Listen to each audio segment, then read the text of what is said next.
Movie जब start होती है तो हमें जेल के अंदर का सीन दिखाया जाता है, जहाँ पर एक कैदी जंजीर से बंधा हुआ था। यहाँ पर कुछ सिपाही आते हैं और उस कैदी को अपने साथ ले जाने लगते हैं। इसके बाद ये उसे जेल की बालकनी में लेकर पहुंचते हैं, लेकिन बालकनी के नीचे शहर के बहुत सारे लोग इकट्ठा थे और वो सभी लोग जोर से यही चिल्ला रहे थे कि इस आदमी को जान से मार देना चाहिए। तभी जेलर गार्ड से उसकी सजा पढ़ने के लिए कहता है। तब गार्ड उसकी सजा पढ़ता है और वो कहता है कि इस आदमी को बहुत जल्दी फांसी हो जाएगी, लेकिन उससे पहले इस आदमी को सूली पर चढ़ाकर इसके सभी हाथ पैर को तोड़ दिया जाएगा।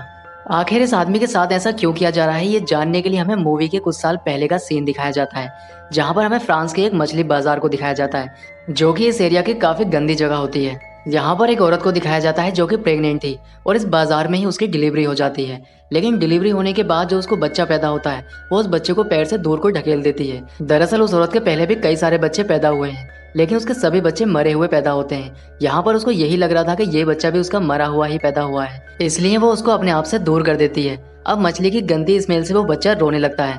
तभी वहाँ पर सभी आदमी उसको देख लेते हैं और उसकी माँ को काफी बुरा भला कहते हैं। दरअसल ये बच्चा वही था जिसको फांसी दी जा रही थी और इसका नाम जीन था। जीन के अंदर दो खासियत होती हैं। पहली, उसकी नाक काफी सेंसिटिव है, यानी कि वो किसी भी चीज को स्मेल करके काफी अच्छे से बता सकता है। दूसरी, अगर उसको अपने आप से कोई दूर करेगा तो उसकी मौत हो जाएगी। जैसे उसकी माँ ने जब उसको दूर किया था तो फ्रांस की हुकूमत द्वारा उसको फांसी दे दी जाती है। अब जीन को एक अनाथालय को दे दिया जाता है, जहाँ पर उसकी देखभाल एक ग्लाड नाम की लेडी करती है, जो कि पैसों के लिए बच्चों को पाला करती है। अनाथालय में रहने वाले बाकी बच्चे जीन से काफी अनसिक्योर होते हैं, क्योंकि उनको लगता है कि उसके आने से यहाँ पर उनकी जगह छिन जाएगी, इसलिए वो जीन को मारने लगते हैं। लेकिन तभी ग्लाड यहाँ पर आ जाती है और उसको बचा लेती है। अब यहाँ पर जीन को रहते हुए काफी समय गुजर जाता है।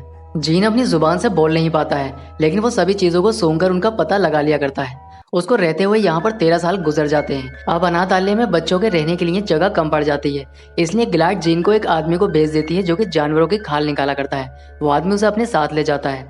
जीन के यहाँ से जाने के बाद कुछ चोर यहाँ पर आते हैं और वो गिलाड को मारकर उसका सारा माल लूट कर ले जाते हैं। अब हमें जीन को दिखाया जाता है, जो कि उस आदमी के साथ काम करता है और वो आदमी उसकी उम्र के अकॉर्डिंग उससे काफी हार्डवर्क कराता है। इसके बाद वो आदमी उसको शहर लेकर जाता है, जहाँ पर जीन के लिए ये दुनिया काफी नई थी, क्योंकि वो बदबूदार दुनिया से कभी बाहर ही नहीं गया था। और यहाँ पर वो काफी खूबसूरत चीजें देखता है, जिसे देखकर उसे काफी अच्छा लगता है। इसके बाद वो एक शॉप पर जाता है, जो कि एक परफ्यूम की शॉप थी, और यहाँ से उसे काफी अच्छी खुशबू आ रही थी, जो कि उसने पहले कभी महसूस नहीं की थी। इसके बाद जीन को एक और खुशबू का एहसास होने लगता है और ये उसका पीछा करते हुए जाने लगता है। दरअसल वो खुशबू एक लड़की के अंदर से आ रही थी, क्योंकि वो लड़की एक फल बेचने वाली थी और ये खुशबू फलों की थी। अब जीन उस लड़की को रोक लेता है। उस लड़की को लगता है कि शायद ये कोई भिखारी है, इसलिए वो कुछ फल उसको दे देती है। लेकिन जीन उस लड़की का हाथ पकड़ लेता है, जिससे वो डर जाती है और यहाँ से भाग जाती है। अब जीन उस खुशबू का पीछा करते हुए उस लड़की तक पहुंच जाता है। अब वो लड़की जीन को देखकर काफी ज्यादा घबरा जाती है और चिल्लाने की कोशिश करती है, लेकिन तभी जीन उसके मुंह पर हाथ रख लेता है और उसका मुंह बंद कर देता है, जिससे वहां पर आने और जाने वाले लोग उसको ना देख सकें। अब जीन उसके मुंह से जब हाथ हटाता है तो वो लड़की मर चुकी होती है और उसके अंदर से जो खुशबू आ रही थी वो भी धीरे धीरे खत्म होने लगती है। इसके बाद हमें एक आदमी को दिखाया जाता है जिसका नाम बाल्दिनी है। बाल्दिनी पेरिस का काफी बड़ा परफ्यूमर है, लेकिन मार्केट में कंपटीशन बढ़ने की वजह से बाल्दिनी का काम काफी हल्का पड़ चुका है।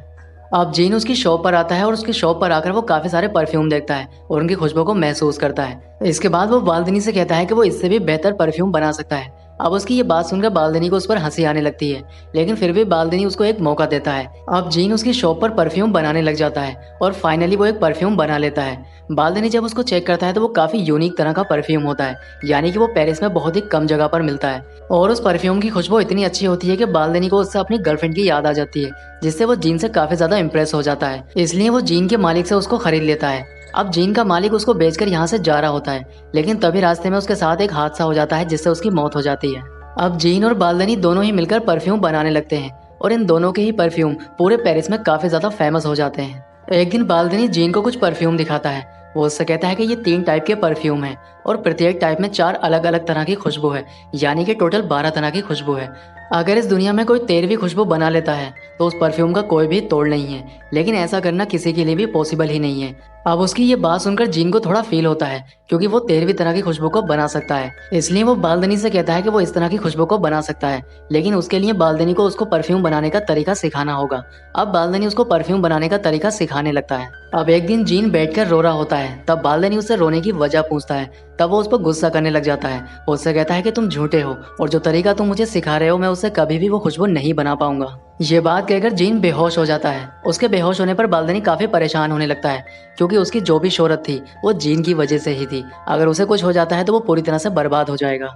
अब जीन के होश में आने पर बालदनी उससे कहता है कि अगर तुम्हें नए तरीके से परफ्यूम बनाना सीखना है तो इसके लिए तुम्हें ग्रास जाना होगा, लेकिन वहां जाने की परमिशन मैं तुम्हें नहीं दूंगा, क्योंकि मैंने तुम्हें खरीदा है। अब जीन खुद को आज़ाद कराने के लिए बदले में उसे 1000 तरह के फॉर्मूले दे देता है, जिससे वो परफ्यूम बना सके, और अपने आप को आज़ाद कर लेता है और ग्रास जाने लगता है। अब ग्रास जाने के लिए उसके सामने 2 रास्ते होते हैं, जो एक गांव की तरफ जाता है और दूसरा पहाड़ की तरफ। अब जीन पहाड़ वाला रास्ता चुनता है और ग्रास के लिए निकल जाता है। अब रास्ते में वो एक जगह पर रुकता है और आराम करने लगता है, जहाँ पर उसे नींद आ जाती है। तब सपने में उसे वही फल वाली लड़की आती है। तभी जीन घबराकर उठ जाता है और अपने आप को सूंघने लगता है। तब उसे अपने अंदर से कोई भी खुशबू नहीं आ रही थी। इसके बाद वो बारिश में नहाने के लिए चला जाता है। अब अगली सुबह होती है और वो ग्रास के लिए निकल पड़ता है। तब रास्ते में उसे एक बग्गी मिलती है, जिसके अंदर काफी खूबसूरत लड़की होती है, और उस लड़की के अंदर से वैसी ही खुशबू आ रही थी जैसी उस फल वाली लड़की के अंदर से आ रही थी। इसलिए वो उस लड़की का पीछा करने लगता है और उसका पीछा करते हुए ग्रास शहर तक पहुंच जाता है। और उसका पीछा करते हुए वो एक महल में पहुंचता है, जहाँ पर उसे एक आदमी मिलता है जिसका नाम रिचिस था, और वो लड़की रिचिस की बेटी होती है जिसका नाम लारा था। और लारा पूरे ग्रास शहर की सबसे खूबसूरत लड़की थी। अब जीन एक औरत के पास रहकर परफ्यूम बनाने के तरीके को सीखने लगता है, लेकिन उस औरत का हस्बैंड जीन के ऊपर काफी ज्यादा नजर रखता है। यहाँ पर जीन जानवरों की चर्बी से परफ्यूम बनाने के 2 तरीके को सीखता है, जिसमें एक तरीके में वो अपने साथ काम करने वाली लड़की की डेड बॉडी को एक टैंक के अंदर बंद कर देता है और उसे जानवर की चर्बी के साथ उबाल देता है। लेकिन ऐसा करके भी वो परफ्यूम नहीं बना पाता है, ये तरीका उसका फेल हो जाता है। अब वो अपने दूसरे तरीके में एक तवायफ का इस्तेमाल करता है। वो जानवर की चमड़ी एक कपड़े के ऊपर लेप के रूप में लगा देता है और उस तवायफ को मारकर उसके बाल काट देता है, और वो कपड़ा उस तवायफ के ऊपर चढ़ा देता है। अब जीन का ये तरीका कामयाब हो जाता है और परफ्यूम से खुशबू निकल आती है। अब वो इस खुशबू का इस्तेमाल उस औरत के कुत्ते पर ही करता है। अब जीन इसी तरह के प्रयोग करके 13 तरह के परफ्यूम बना लेता है, यानी कि हर परफ्यूम के लिए उसने एक कत्ल किया है। लेकिन ये परफ्यूम अभी पूरी तरह से कंप्लीट नहीं हुए थे। इसके बाद हमें लारा की बर्थडे पार्टी को दिखाया जाता है, जहाँ पर वो अपनी फ्रेंड के साथ होती है। यहाँ पर जीन भी पहुंच जाता है और लारा के ऊपर हमला कर देता है, लेकिन लारा किसी तरह से बच जाती है, लेकिन वो उसकी 2 फ्रेंड को गायब कर देता है। इसके बाद वो उनको मारकर अपने परफ्यूम के सेट की पहली 2 बोतलें तैयार कर लेता है। अब वो उनकी बॉडी को पानी में एक जगह पर फेंक देता है। अब इसी तरह से शहर से लड़कियां गायब होने लगती हैं, जिससे शहर के सभी लोग काफी ज्यादा परेशान होने लगते हैं। अब जीन इसी तरह से परफ्यूम की 12 बोतल को तैयार कर लेता है, लेकिन अब उसे 13वीं बोतल यानी कि परफेक्ट परफ्यूम बनाने के लिए लारा को मारना होगा। अब रिचिस पुलिस से कहता है कि जितनी भी लड़कियां मारी गई हैं उनकी बॉडी पर कोई भी निशान नहीं है और वो सभी लड़कियां कवारी हैं। इसका मतलब है कि कातिल उन्हें किसी स्पेशल काम के लिए मार रहा है। अब ये सभी लोग चर्च में जाते हैं और कातिल के पकड़े जाने के लिए प्रेयर करते हैं। तब वहां पर एक आदमी आता है और कहता है कि कातिल पकड़ा गया है, लेकिन रिचिस को इस बात पर यकीन नहीं होता है। वो अपनी बेटी के लिए काफी फिक्रमंद होता है, इसलिए वो अपनी बेटी को लेकर ग्रास छोड़कर जाने लगता है। लेकिन जीन को तभी लारा की खुशबू आती है और वो समझ जाता है कि लारा यहाँ से जा रही है। दूसरी ओर तवायफ का कुत्ता अपने मालकिन के बालों को जीन के कमरे से निकाल लेता है, जिसे जीन के उस्ताद का हस्बैंड देख लेता है और उसे उस पर शक हो जाता है। अब पुलिस की इन्वेस्टिगेशन होती है और पता चलता है कि सभी लड़कियों को बाल काटकर मारा गया है। अब रिचिस अपनी बेटी लारा को लेकर एक होटल में रह रहा होता है, लेकिन इस बात का पता जीन को चल जाता है और वो उस होटल में पहुंच जाता है। अब अगली सुबह होती है। रिचिस जब अपनी बेटी के कमरे में जाता है तब उसकी बॉडी देखकर वो काफी डर जाता है। अब जीन लारा की मौत के बाद अपने परफ्यूम की 13वीं बोतल को बना लेता है और एक परफेक्ट परफ्यूम बनाने में कामयाब हो जाता है। लेकिन इसके बाद जीन को पुलिस पकड़ लेती है। अब हमें वो सीन दिखाया जाता है जो कि हमने मूवी की स्टार्टिंग में देखा था। यहाँ पर जीन को सजा के लिए लाया जाता है, लेकिन यहाँ पर जीन परफ्यूम की बोतल को खोल देता है, जिससे जल्लाद उसके पैरों में गिर जाता है और उसे बेकसूर बताने लगता है। इसके बाद वो परफ्यूम को एक रुमाल पर लेकर हवा में घुमा देता है, जिससे उसकी खुशबू से सभी लोग मदहोश हो जाते हैं और एक दूसरे से प्यार करने लगते हैं। अब जीन को ये सब देखकर उस फल वाली लड़की की याद आ जाती है। वो सोचता है कि अगर वो उस लड़की को नहीं मारता तो वो भी उस लड़की से इसी तरह से प्यार कर पाता। इसके बाद यहाँ पर रिचेस आ जाता है और वो जीन को मारने ही वाला था कि तभी उसे परफ्यूम की खुशबू आ जाती है, जिससे वो उसके पैरों में गिर जाता है और रोने लगता है। अब ये सब देखकर जीन को अपनी गलती का एहसास होता है, इसलिए जीन यहाँ से चला जाता है। इसके बाद वो मछली बाजार पहुँचता है जहाँ पर वो पैदा हुआ था।